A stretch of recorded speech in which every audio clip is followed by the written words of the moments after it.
And we continue now with Mama's Magical Quest, A Secret Quest by Sandra Hunt. With a dedication to her beloved Lorcan. Your laughter and joy light up our lives, bringing sunshine even on the cloudiest days. Your boundless happiness and radiant smile are the magic that inspires this story. May you always find wonder in the world around you and continue to share your infectious joy with everyone you meet. With all my love, Nana. Mama can't quite recall how she got there, but it's how the quest began, sitting in a railway coach with a ticket in her hand. The train blew its whistle loudly, slowed, and pulled into a station. The ticketmaster raised his hat and said, "You've reached your destination."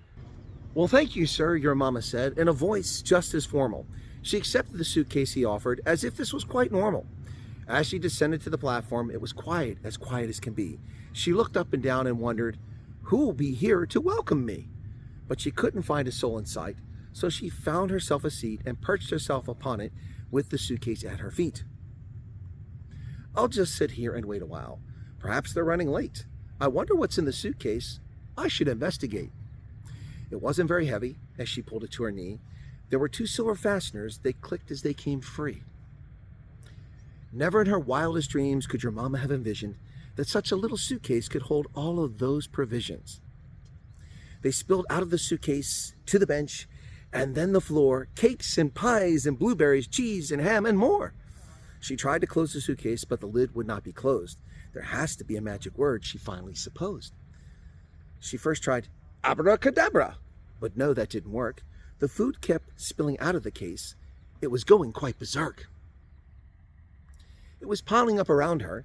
It had already reached her knee. She thought, I really need to hurry now, or the food will bury me. And though her hands were shaking and her heart was in a race, her eyes suddenly noticed the lining in the case. Written there in a golden thread were the words, Din an Kludach. As she read the words aloud, the lid closed with a clash. Like an island in a sea of food, your mama sat there frowning. The amount of food around her was really quite astounding. Then she noticed something moving among the berries, cakes, and pies, and all of a sudden up popped a pair of eyes. The eyes wore a pair of spectacles that rested on a nose.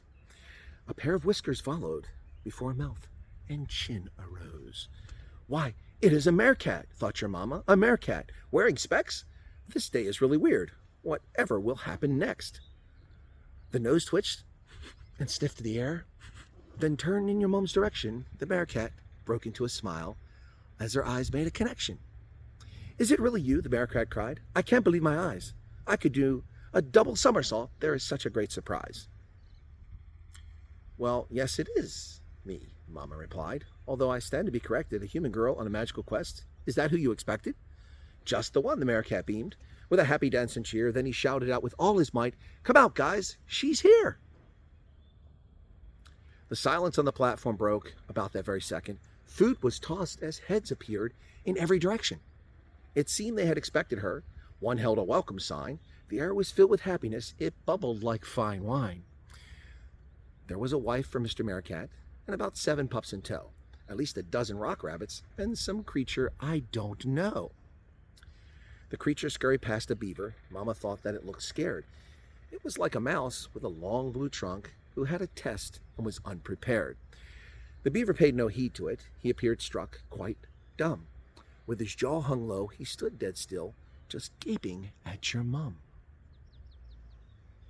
Some field mice gathered around in groups, chattering among each other. One thought it would be quite fun to take selfies with your mother. He called his friends to get in line and strike a funny pose. A cheeky vervet monkey put his finger up Mama's nose. Oh! Mama grinned from cheek to cheek as their joy pulled her along. Cameras flashed, videos reeled, and the air was filled with song. Their apparent joy at her arrival was awfully contagious. Mama couldn't help but think it felt good to be that famous. It occurred to her to give a speech because that's what famous people do, or maybe walk around the crowd and shake a hand or two. But when she tried to stand up straight, it did not go as planned. The sea of food around her had her completely and utterly jammed. "Can I please have your attention?" Mama cried out in dismay. "Could anybody help me move this food out of my way?" "Why would you want to move it all?" called out a rabbit in a dress. "In all my life, I've yet to see a more beautiful kind of mess." Some of the other rabbits nodded. Mr. Beaver seemed to wake. He said, "All good to help, but look around, there isn't any space." A white rat said, "I have an idea, but only 'cause you ask.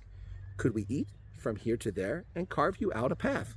He pointed to your mama and then to the station's exit door. "We'll just eat away a meter wide and not a morsel more." "Seems like a sound idea," said a pangolin in the crowd, "but can you trust a starving rat to uphold what he's vowed? Think hard, my dear," he carried on. "Your future here is at stake. You could lose your wealth and all this fame if you leave them just to take." The animals went silent, waiting for Mama to reply. "Do they only like me for the food?" she thought with a little sigh. But really, do I honestly care? Gathering fans can't be my quest. Plus, Gogo says that when you give away is when you really get most blessed. "Please don't hold back," Mama said at last. "Eat like you have to eat for two, and if there's still leftovers, you may take them home with you." "Hooray!" cried the meerkat, doing a triple somersault, then grabbed himself a piece of ham and called, "Did anyone bring salt?" The creature that I spoke about, that had hidden behind the beaver, appeared flying through the air as if he'd been sprung off with a lever. He landed an inch or two from Mama, on the tiniest of feet. In a squeaky little voice he said, "Thank you so much for this treat. But I didn't come to join the feast. The fairy Murray sent me. He said you were a friend of his and the other fairy gentry." "Oh, I am," said Mama proudly. "I'm guessing this visit is a quest, but I'm a little shy to tell you I don't quite recall the rest." "Is Murray maybe coming?" she asked with a little frown. "Or could you take me to him? I don't want to let him down." "My dear girl," the creature said, "you do not need to worry. Your actions have already proved that the fairies won't be sorry. Murray couldn't join you, but he says he knows you will be fine. So just relax and be yourself and try having a good time." Out of nowhere, with a mischievous dash, popped up Pet, Murray's lively mustache. He hovered a moment on the creature's short trunk before a sneeze sent him flying with a gusty grunt. The creature blushed, his eyes open wide. "Excuse my sneeze," he sheepishly cried. "Pet likes adventures on noses to bunk. Sorry I startled you with that sneezy thunk." With that, he sprung himself away and was quickly out of sight.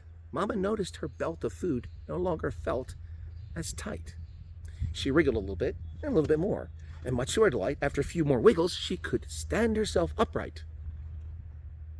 She decided she would walk about, maybe shake a hand or two, but whenever she stretched out her hand, the creatures scampered out of view. She began to feel unwanted and began to think them rude. Where was their appreciation after she gave them that much food? At last she sat back on the bench, trying to fight away the tears. She was too caught up in her emotions to think about their fears. She started feeling lonely, perhaps a little kind of used. Mr. Beaver noticed and said, "Put yourself into their shoes." They know that some human folk like to keep their kind as pets, so they would rather seem a little rude than to live to see regret. Your mama had a little think, and then she smiled again. "I guess if I were in their shoes, I would probably do the same." She thought about the monkeys when she'd seen them at the zoo. If she'd had the chance to take one home, that's exactly what she'd do. But that was a different. They weren't free right from the start. Taking an animal of the wild, of that, she'd play no part. She turned back to Mr. Beaver and gave him a big smile. "I understand, I honestly do, but that's not really my style. Still, it's okay if they're scared. I'll just sit and watch them eat. Just having a chance to meet you all has really been a treat." So she sat there for an hour or two, simply watching as they feasted, as their tummies filled and their eyes grew tired, so to sleep many retreated. The cheeky monkey stretched his arms out wide. He burped, and then he farted. This offended the last of the rabbits, who also then departed. "Pardon me," the monkey grinned, directed at your mama. "It just slipped out, if you get my drift. What a sneaky little bugger." Then he grabbed a few leftovers and scurried for the door, and just like that, the platform was quiet as before. Mama wondered about the quest. Was she in the beginning, end, or middle? It all seemed to be a secret, with no clues to solve the riddle. But her thoughts were interrupted by the whistling of a train. She sat upright, feeling hopeful it held a clue that would explain. The train pulled up to the platform, and the doors opened with a squeak. When Mama saw Murray standing there, she let out a happy shriek. It took a minute to recognize him because he was of average height. He explained, "When I go into the human world, I just have to fit right." The friends found themselves at table, both grinning ear to ear. "Oh, Murray," Mama said, "it's so good to have you here. I took the potion that you gave me with warm milk, just like you said, and the next thing I knew, I was on a train instead of in my bed." It's been such an adventure, really quite the best, but I'm sorry to have to ask you, I'm still not sure, what is the quest? "Oh, I can't be the one to tell you," he said with a twinkle in his eye. Then without warning leaped to his feet and shouted, "Surprise!" Suddenly, all around him, fairy folk appeared. Murray called, "Hip, hip, hooray!" and everybody cheered. "The bridge is mended," someone called. "It's been 500 years. We have a human ambassador. Surely that deserves more cheers." Mama recognized Mason nearby. He made a little bow in her direction. Janice and Azora were also there, hair braided to perfection. Toward the tail end of the carriage, she noticed something glowing bright. She wondered what it was, then Queen Lorraine came into sight. Mama clutched her skirt and thought, "Gosh, I'm not dressed to meet the Queen." She leaned towards Murray and whispered, "Is she coming to see me?"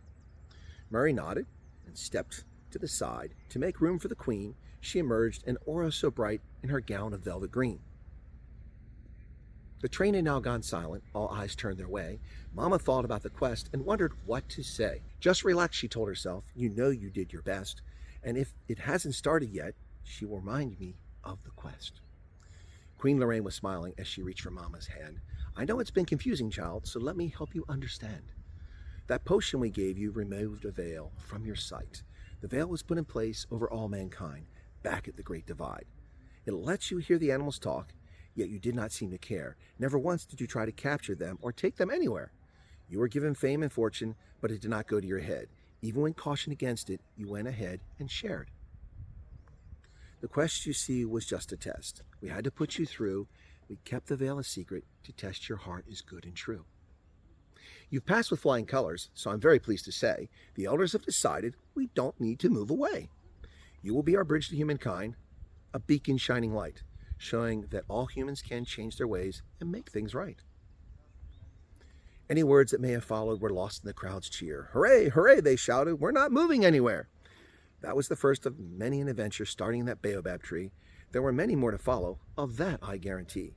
But if the sun is sinking, why not put the book back on the shelf and see if you can go out there and try to meet the folk yourself. The end.